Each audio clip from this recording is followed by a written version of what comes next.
CyberHub bunker and studio. You're tuning in to the CyberHub podcast.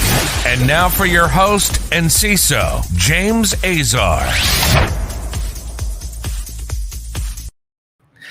All right, everyone, it's Hump Day, Wednesday, February 17th, 2021. Welcome to the CyberHub podcast and your daily practitioner brief directly from the desk of the CISO.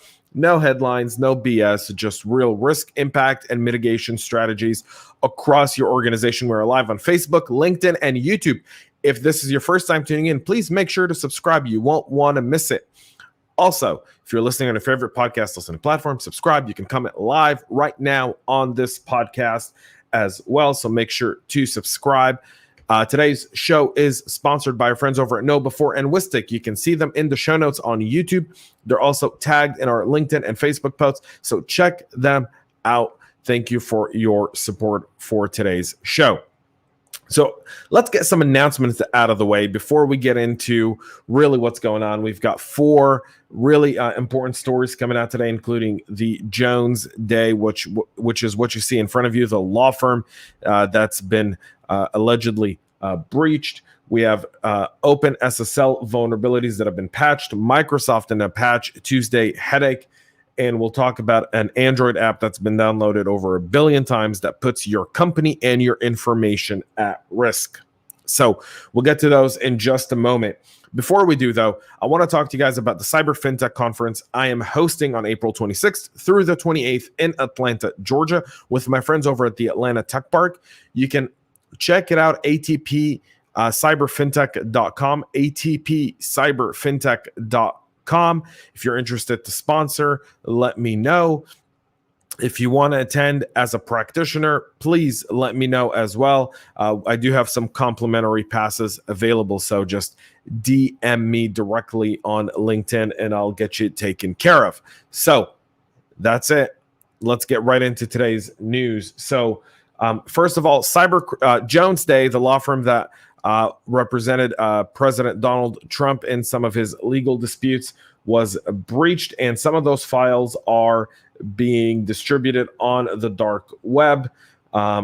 According to Jones Day, they believe that their network wasn't penetrated, but rather something we talked about yesterday, Asilian was the essentially point of entry, and that's a file sharing and collaboration solution for Jones Day, and that's the documents that they get their hands on. Vice was told that they stole the data from Jones Day, but did not encrypt their network, and that they hacked one of the company's servers associated with the Asilion services and took the data from there, but also suggested that they targeted other systems. This is a significant vulnerability, another significant supply chain attack. Risks are well known here. If you don't have your supply chain in order, there's going to be significant challenges with this specific issue. On Monday, we talked about Singtel, who were also a victim of this. These guys are believed to be Russian, and so this is a Russian motivated attack, predominantly designed to create some unrest nonetheless. But again, Jones Day was associated with President Trump. It's likely why they were targeted and why they're in the headlines today. 3 new vulnerabilities have been patched in OpenSSL. That's another story thanks to our friend over at Security Week. So the OpenSSL project on Tuesday announced the availability of patches for 3 vulnerabilities, including 2 that can be exploited for denial of service attacks and 1 related to an incorrect SSL v2 rollback protection. The most serious of the vulnerability was severity rating of moderate CVE 2021-23841. 23841, a null pointer deference issue that can result in a crash in DOS conditions. The security hole is related to a function of the X509 issuer and serial hash that is never called directly by OpenSSL itself. Folks, I forgot my ceremonial cup of coffee. I'm looking at my coffee and I'm like, it's sweating. I haven't had a sip of coffee and my throat's dry. So join me for a ceremonial sip of coffee here midway through the news. All right, let's get back into what we're looking at. So if you're using OpenSSL, 1, you got to get these patches done. They're not severe to impact business operation. They can impact business continuity, meaning a DOS attack, you being used as a DOS attack could have larger implications on your organization as well. So you want to take care of that. Hey, Enoch, good morning. Thank you for tuning in. Really appreciate it. So let's talk about Microsoft, because I think that's the next big thing. OpenSSL, get it patched, folks. So Microsoft just pulls a bad Windows update after a patch Tuesday headache. This is an article thanks to Lindsay O'Donnell over at ThreatPost. So Microsoft released a new servicing stack update KP5001078 after an older one caused problems for Windows users installing the patch Tuesday security update. That's how you know when everyone's patching. When Microsoft's got to come out and be like, hey, the patch that we got causing you some headaches, we've got a better version. Love it. Love it. Love it. Microsoft has removed a faulty servicing stack update, which was causing issues for Windows users when they tried to install last week's patch Tuesday security updates. Microsoft servicing stack update to provide fixes for the component that installs Windows updates. This particularly defective update KB4601392 applies to Windows 10 users, version 1607 for 32-bit and x64 based systems and Windows servers 2016 and more. The Windows faulty update, which was a Windows security issue, has now been patched. You can go in and reinstall it. How Windows users can mitigate if they've already installed it. One, users should restart their devices, follow steps 1, 2, and 4A from the Reset Windows Update component manually. They should then restart their devices again. KB5, the new update should then install from Windows Update when users select check for updates, or they can wait for it to install automatically. Either way, users should then be able to install the latest cumulative update from the Windows update itself, according to Microsoft. So a fairly simple thing to get done, but really important to get done as well. Our final story of the day is, to me, I think extremely significant. So everyone on here knows I dislike Android. I really do dislike Android. I feel like Google could do better, and they don't. And I don't know if it's because they just don't have the bandwidth, they don't care. I don't know what it is.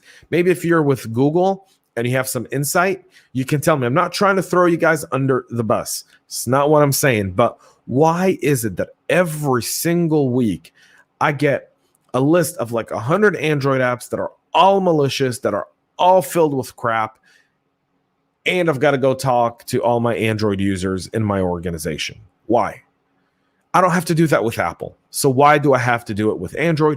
2021, Google, you guys should know better, and you guys should be doing better. And I know some people are going to argue and comment now and say, James, they don't want to do this because they want to keep their app store open. I get it, but keep your app store secure. I mean, how hard could that be? So the Share It app that's been downloaded over 1 billion times on the Android App Store has an exploit that allows essentially attackers to execute malicious code through vulnerabilities that remain unpatched 3 months after the app makers were informed. This is according to Trend Micro, as posted by Elizabeth Montalbano from ThreatPost. The Android app that's been downloaded more than 1 billion times is riddled with flaws that can let attackers hijack app features or overwrite existing files to execute malicious code or launch a man-in-the-disk attack on people's devices, according to researchers. The app is called Share It. If anyone you know is using it, get them to delete it now, and delete all your files before you delete the app, preferable. They were identified and reported to the app maker 3 months ago by researchers over at Trend Micro. However, the flaw remained unpatched, according to a recent report posted on Monday.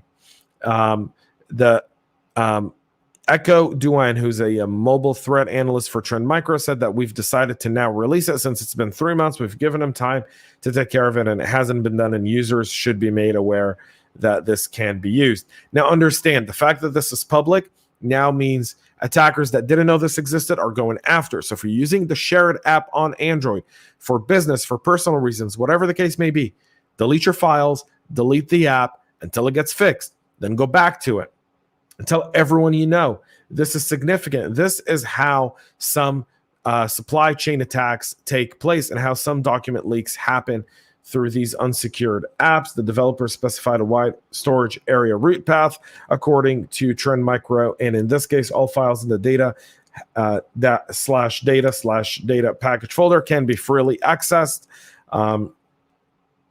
The man-in-the-disk mobile threat is also susceptible to that, a variation of a man-in-the-middle attack identified by Checkpoint in 2018, and that arises in the way that Android OS uses two types of storage, internal and external, the latter of which uses a removable SD card and is shared across the OS and all apps. Again, significant if you're using this app, please delete your files and delete it. Save yourself the trouble. All right. That's it for the Practitioner Brief. CISO Talk dropping later today with Brent Hutfles.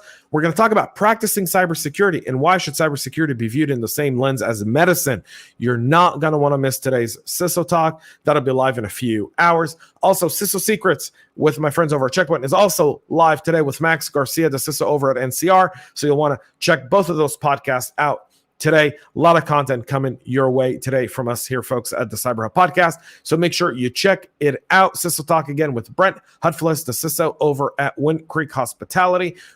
He brought up a wonderful segment about how we should view cyber like we view medicine. Interesting. I like it. We're going to check it out. So if you haven't subscribed, please do so now. We'll be back tomorrow at 9 a.m. to wrap up this week, folks, and get you into your way. Thank you for everyone who watched live and commented on the feed. I always try to bring you guys on. I try. But thank you for tuning in. I appreciate your support. You can comment, subscribe, and most importantly, share this podcast with your friends. Until then, guys, stay healthy and stay cyber safe. We love feedback, so make sure to connect with us on social media and subscribe to our podcast on your favorite podcast listening platform.